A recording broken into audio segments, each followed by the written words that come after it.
तपाईको मोबाइल फोनमा एड्सहरु आइराखेका छन् भने तपाईहरुले त्यो एड्सहरु आएर दिक्क भइराख्नु भएको छ भने आजको यस भिडियोमा म तपाईलाई दुईटा ट्रिक चाहिँ बताउने छु। दुईटा ट्रिक तपाईले चाहिँ हेरिसके भन्दा पछि तपाईको मोबाइल फोनमा एड्सहरु कहिले पनि आउने छैनन्।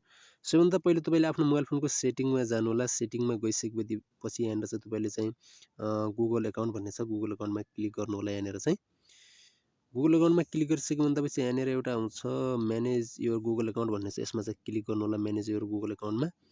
म्यानेज योर गुगल अकाउन्टमा क्लिक गरिसके भन्दापछि तपाईहरुले जानुपर्ने हुन्छ आफ्नो गुगलको डेटा एन्ड प्राइभेसीमा जानुपर्ने हुन्छ। डेटा एन्ड प्राइभेसीमा गइसके भन्दापछि यहाँनिर आइसकेको छ तपाईको होम चाहिँ। त्यसभन्दा पछि तपाईले डेटा एन्ड प्राइभेसीमा क्लिक गर्नु होला। डेटा एन्ड प्राइभेसीमा क्लिक गरिसके भन्दापछि अलि तल जानुपर्ने हुन्छ। स्क्रल गरेर अलि तल जानु होला। यहाँनिर एउटा अप्सन आउँछ माई एड सेन्टर भन्ने छ। माई एड सेन्टर अन छ अहिले चाहिँ तपाईहरुले चाहिँ यसलाई अफ गर्नुपर्ने हुन्छ।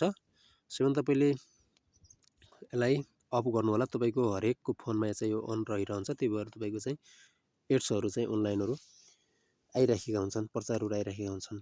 जसले गर्दा तपाईको फोनमा त्यो एड्सहरु आइराखेको बेला तपाईले के काम गरिराख्नु भएको हुन्छ, तर त्यतिबेला तपाईलाई चाहिँ त्यो एड्सहरुले डिस्टर्ब गर्छन् भने अब यो सेटिङ अन गरिसके भन्दापछि तपाईको मोबाइल फोनमा कहिले पनि एड्सहरु आउने छैनन्।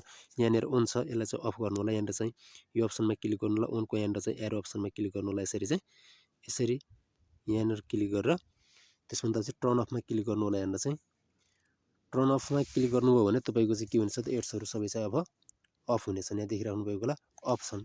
अब चाहिँ गट इटमा क्लिक गर्नुस्। त्यसभन्दा पछि अब यहाँबाट ब्याक आउनु होला। सिधै यहाँबाट ब्याक आउनु होला। ब्याक आइसके भन्दा चाहिँ यहाँनिर अल सर्भिस भन्ने छ, यसमा क्लिक गर्नु होला। अल सर्भिसमा एड्स छ, यसमा क्लिक गर्नु होला। यसमा क्लिक गरिसके भनेपछि यहाँनिर तपाईको डिलिट एडभाइजिङ आइडी भन्ने हुन्छ, त्यसलाई चाहिँ डिलिट गर्नु होला। त्यसभन्दा पछि तपाईको एड्सहरु कहिले पनि आउने छैनन्।